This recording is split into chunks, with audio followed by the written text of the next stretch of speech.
ที่ไดโนเสาร์ที่ลุงเควินเลี้ยวที่ ทะเล ที่ญี่ปุ่นแล้วที่ทะเลป้าไม่รู้ ประเทศจีน ประเทศจีนแล้วก็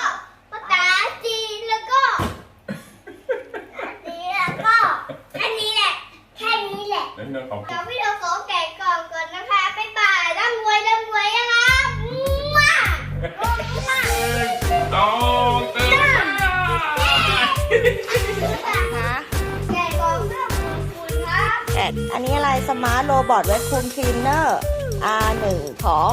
T3 Smart นะคะ วิทย์มันไปหาพ่อแ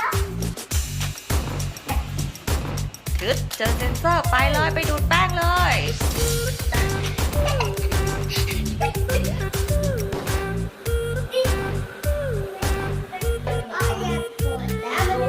ไปกับเจ้าบ้านแล้วครับ กลับบ้านแล้วนะ กับประชาแล้วครับตัดมันหมดมันจะไปครับ